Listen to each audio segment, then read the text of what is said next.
Good morning বন্ধুরা, নতুন একটি ব্লগে আপনাদের সবাইকে ওয়েলকাম। আশা করছি আপনারা সবাই ভালো আছেন, সুস্থ আছেন।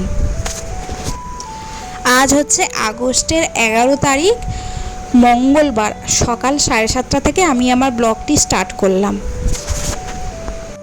আজ আমি আর রুদ্র একা, রুদ্রর বাবা নেই, তাই আজ সকাল থেকে যা যা করব আপনাদের সঙ্গে তা শেয়ার করব।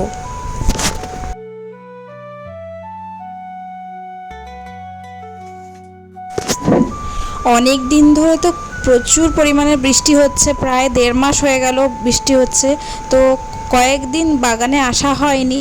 আজ সকালে বাগানে এসে দেখে আমি তো অবাক হয়ে গেলাম। মানে কুমড়োটা ফুল হয়েছিল আমি দেখেছিলাম, তারপরে যে এত বড় কুমড়ো হয়ে গেছে, পাতার আড়ালে আছে, আর একদিকে তো বড় বড় ঘাস জল জমে আছে, তা আমি দেখতে পাইনি। এই যে দেখুন, হ্যাঁ, এই কুমড়োটা আমি যখন ফুল হচ্ছিল তখন দেখেছিলাম, একদম ছোট, এই আলুর সাইজে হয়েছিল, তার উপরে ফুল ছিল। তো আমি নিচে একটা ব্যাগ রেখে দিয়েছিলাম, যেহেতু প্রচুর কাদা নিচে, যদি পচে যায়। আজ এতদিন পর, প্রায় 10-15 দিন পর বাগানে এসে দেখলাম এত বড় হয়ে গেছে। তারপরে এখানে দেখুন পদ্ম ফুলটা এই বাকেটে এনে লাগিয়েছি। পদ্ম ফুলের পাতাগুলো কত বড় হয়ে গেছে, জানি না কবে ফুল হবে। এইটা দেখুন রাঙালুর গাছ। তারপরে আমি এখান থেকে এই যে এত ঘাস হয়ে গেছিলো, আমি কিছুটা ঘাস কেটেছি এই মেশিনটা দিয়ে, ঘাস কাটার মেশিনটা দিয়ে। আপনাদের তো আগে ভিডিওতে দেখিয়েছি মেশিনটা, এটা দিয়ে কেটেছি। আরও বাকি আছে, হাত ব্যথা হয়ে যায়, এত বড় বড় ঘাস হয়ে গেছে বৃষ্টিতে। এবার আমি এখান থেকে বাগান থেকে কটা ঢ্যাঁড়স তুলে আজ আমি ঢ্যাঁড়সের কুরকুরে বানাবো, মানে ফ্রাই করে একদম ক্রিস্পি ঢ্যাঁড়স বানাবো। তো তাই জন্য আমি ঢ্যাঁড়সগুলো তুলে নিলাম। এই যে রুদ্র আমার সঙ্গে এসছে, ও গামলা ধরে দাঁড়িয়ে আছে, আর আমি একটা একটা করে ঢ্যাঁড়স ওই গামলায় দিচ্ছি।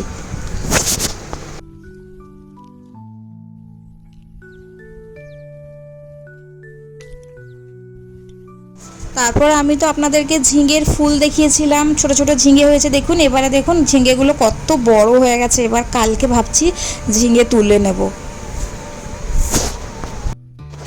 আমি যখনই বাগানে কোনো সবজি তুলতে আসি, ও আমার পেছনে বাটি বা গামলা নিয়ে, ঝুড়ি নিয়ে চলে আসে। ও তুলতে ভালোবাসে। তো বাগান থেকে চলে এসে রুদ্রকে খাবার খাইয়ে দিয়েছিলাম। এটা দেখুন ছাতু, এখানে অনেক রকমের দানা শস্য মেশানো আছে এই ছাতুতে। তো এটাই আমি সকালে প্রায় প্রতিদিন খাওয়াই না, তবে সপ্তাহে 3 থেকে 4 দিন এটা খাওয়াই। তারপর রুদ্র বলল আমার বইগুলো নিয়ে একটু পড়তে বসাও আমাকে। তারপর একটু এগুলো ওকে নিয়ে পড়তে বসাচ্ছিলাম। ওকে জবে থেকে এই বইগুলো এনে দিয়েছি, সকালে বিকেলে যখনই ওর মনের ইচ্ছা হয় পড়তে বসে যায়। একদিকে ভালোই হয়, এই বইগুলো নিয়ে অনেকটা সময় ও কাটিয়ে ফেলে, আর আমি ওইদিকে বাড়ির কাজগুলো গুছিয়ে ফেলি। লেফট হ্যান্ড, রাইট লেগ, উঠিয়ে দাও, পা উঠাও, লেফট লেগ, লেফট। এটা হচ্ছে আজ রুদ্রর লাঞ্চ। মানে এখানে আছে মুসুর ডাল আর সয়াবিনটাকে আগে থেকে সেদ্ধ করে নিয়েছিলাম, সয়াবিন, লাউ আর গাজর, আলু। এতে এতে পুরোটা রুদ্র খেতে পারবে না, তবে দুজনের জন্যই করেছি। আমি আর রুদ্র দুজনেই খাবো, যেহেতু ওর বাবা আজ নেই। তো এই ডালটাই খাবো, আর ঢ্যাঁড়সের ফ্রাইটা করব।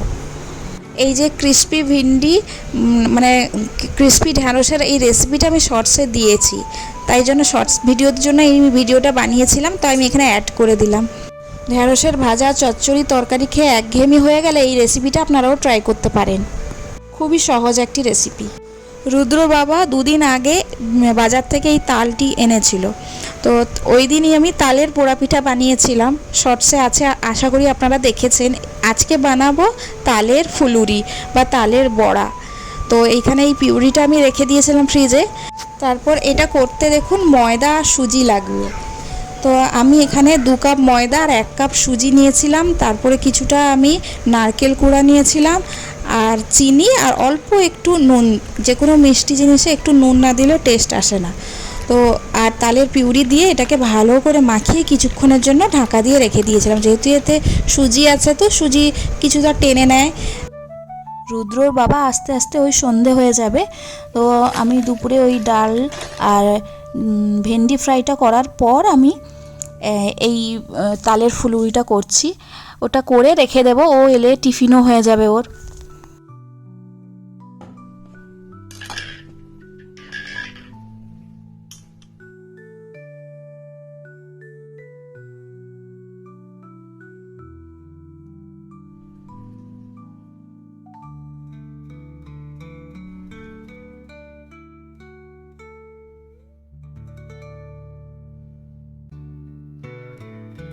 এই তালের বড়া করতে করতে দেখলাম বাইরে এক পশলা বৃষ্টি হয়ে গেল।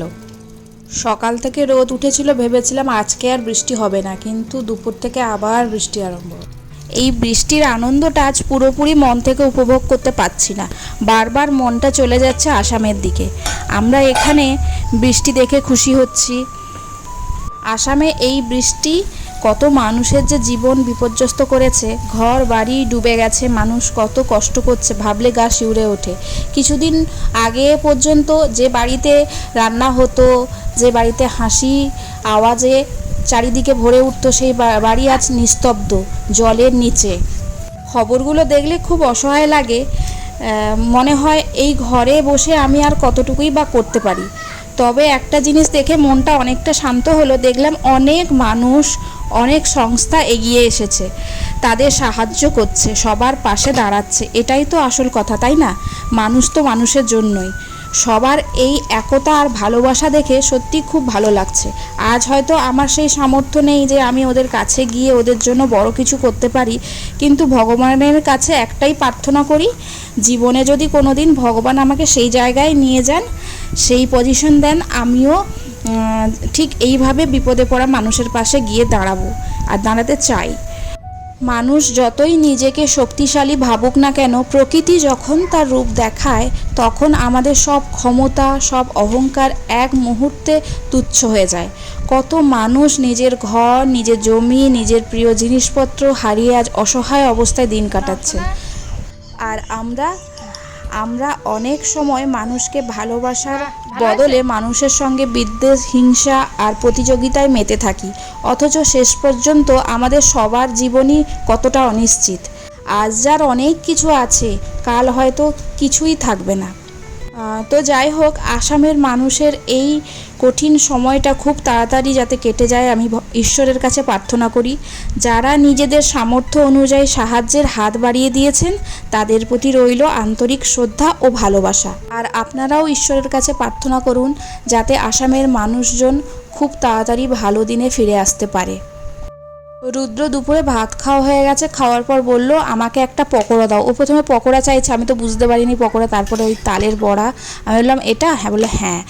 তারপরে দেখুন আমি এখানে রুদ্রর ড্রাই ফ্রুটসগুলোকে আমি ভেজে নিচ্ছি, ভেজে গুঁড়ো করে আমি একটা কৌটোর মধ্যে এটা রেখে দেবো। যখনই ও দুধ খাবে বা অন্য কিছু খাবে, 1 চামচ করে আমি এখানে এটা মিশিয়ে দিই। আজ প্রায় 1.5 মাস ধরে বৃষ্টি হচ্ছে। বৃষ্টিতে এটা হচ্ছে আমাদের মাঠ দেখুন, দেখে লাগছে যেন পুরো পুকুর।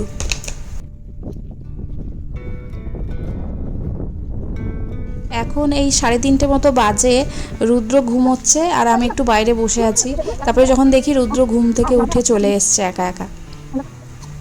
আমাদের ভিডিও যদি আমাদের ভালো লাগে থাকে তাহলে লাইক করবে আর সাবস্ক্রাইব করবে। বলে দাও টাটা। টাটা।